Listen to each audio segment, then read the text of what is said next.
everyone, my name is Cameron Caffrey and welcome back to what I like to call the Cozy Corner here on YouTube, where we like to discuss everything about film photography, and film and cameras in general. I hope you guys have been well. Right off the bat, I'm not feeling too well at the moment.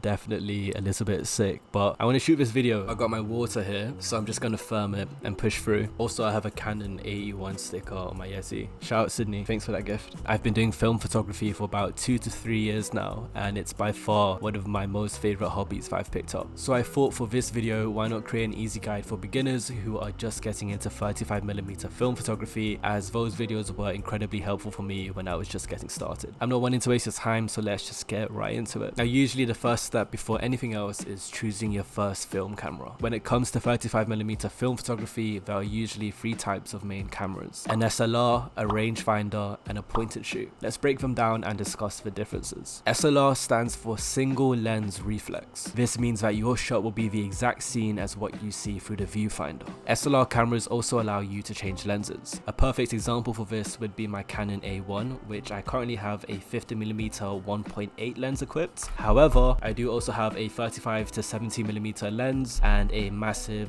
Vivitar macro lens. This, on the other hand, is a rangefinder film camera. It's the Minoto Unimat, my very first film camera, my baby. And as mentioned in the name, you essentially use this camera to find the focus distance of your shot. As you look through the viewfinder, you will essentially see a double image with a patch in the middle. Move your focus ring to align that patch to make your image one. This is how you'll know your shot is in focus. Unlike SLR cameras, there's no mirror built into the camera. This means that a lot of the times what you see through the viewfinder isn't really what your shot will come out as. Instead, we use the frame line shown through the viewfinder to find our composition. However, due to the absence of a mirror, rangefinder cameras are significantly quieter. This makes them great for street photography. Lastly, some rangefinder camera lenses like my Minoto Unimat are not interchangeable. The ones that are interchangeable are usually more on the pricey side. For point and shoot cameras, you literally just point and shoot. These cameras are perfect for beginners as the majority are automatic and don't even ask you to focus. Just be aware of lighting and be sure to use a flash in darker environments. This here is my Vibe Photo 51F. It's not automatic, but it doesn't ask me to focus, and all I really have to do is point and shoot. But understandably, with point and shoot cameras, the results are a lot less controllable compared to SLRs and rangefinders. With that being said, I'd say ask yourself what you want to get out of film photography. If you want to just capture in the moment memories without thinking too much, definitely grab yourself a point and shoot camera. However, if your goal is to have a more slow and relaxed approach to photography where you're able to have full control over your shots, I'd recommend an SLR or a rangefinder. If I were you, before visiting any shops or looking online, I'd ask an older relative if they have an old film camera laying about. If not, Facebook Marketplace is a risk, but highly recommended. I got both my Minoto Unimat and Canon A1 on Facebook Marketplace for a bargain, and they both work perfectly fine years later. Alright, so now that you've picked out your film camera, it's now time to understand your film camera controls. Real quick, this solely depends on which camera you own, but I'll be using my Canon A1 SLR as an example. If you want to watch a full breakdown of this camera, I actually uploaded an in-depth review that you can watch, linked in the description below, but for this video, I'll be covering the basics. This here is the shutter button. It triggers the shutter to take a photo.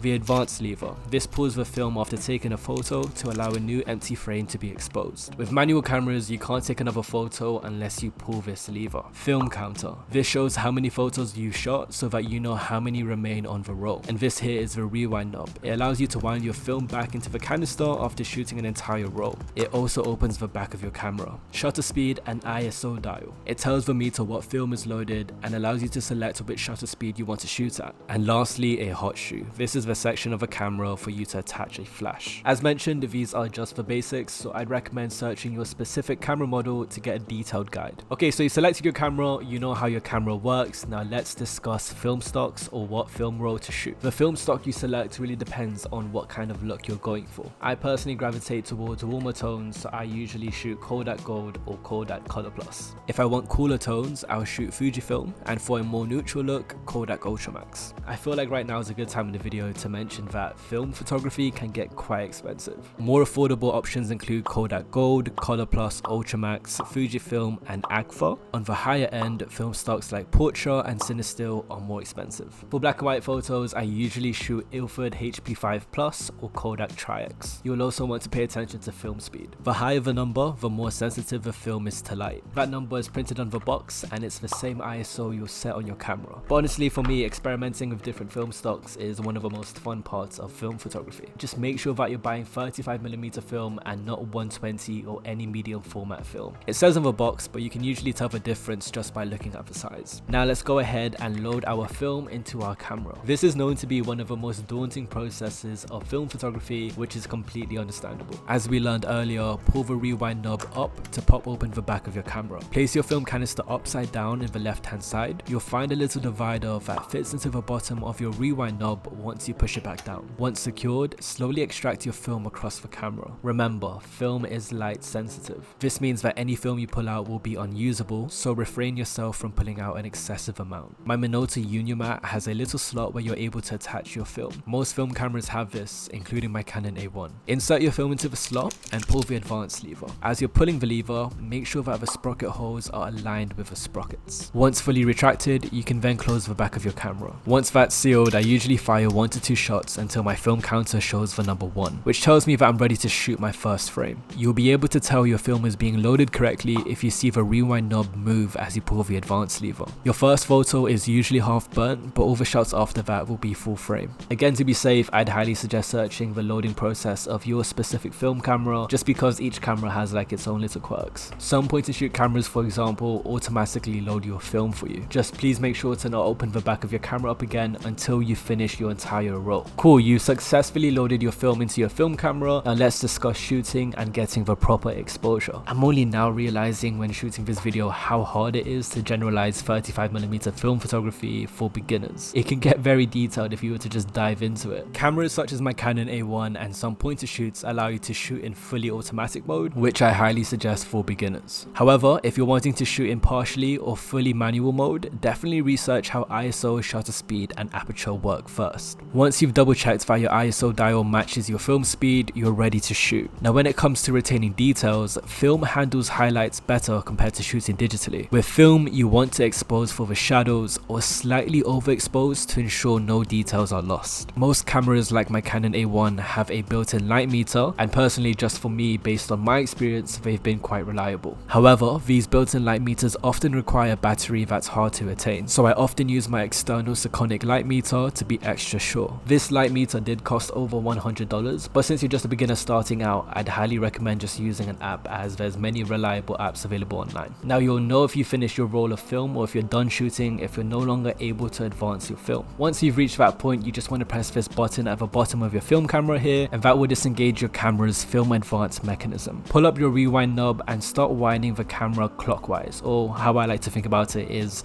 just towards your camera. You're going to feel a little bit of a tug here, but that's normal because you're essentially retracting your film. When you feel normal resistance or tug, that's how you know your film is fully retracted back into its canister. Pop the back of your camera open and you've got your film back. So now you want to see your photos, let's discuss developing and scanning your film. I'll be real, since you're a beginner, I highly recommend just sending your film to a lab for them to handle the developing and scanning process for you. I personally haven't yet dabbled into developing and scanning my own photos. It's definitely a process that I want to get into within the near future, just because I know it can be incredibly therapeutic and peaceful. But since you're a beginner, just get comfortable shooting first, and once you fully understood the shooting process and how your camera works, then you can look into developing and scanning your own film. And even if you send your film to a lab, they almost always give you the negatives back, so you can always scan it yourself later down the line. And that's pretty much it. That's essentially the basics for getting started with 35mm film photography. I really enjoyed making this video because it reminded me of when I first got started in film photography and just how exciting those days were. I got my first scan back and I literally jumped in the air when I saw the first photo, and I'm excited for you guys to experience that feeling as well. Thank you so much for watching. I really do appreciate you guys joining me in this cozy corner of YouTube, and if you did find this video helpful, please consider liking this video and subscribing to this channel. Follow me on Instagram at @CaffreyCameron. I love this community and I really do appreciate all you guys who watch. I'm going to go and take some medicine now and maybe rest a bit so I have the energy to edit this video. Bye bye.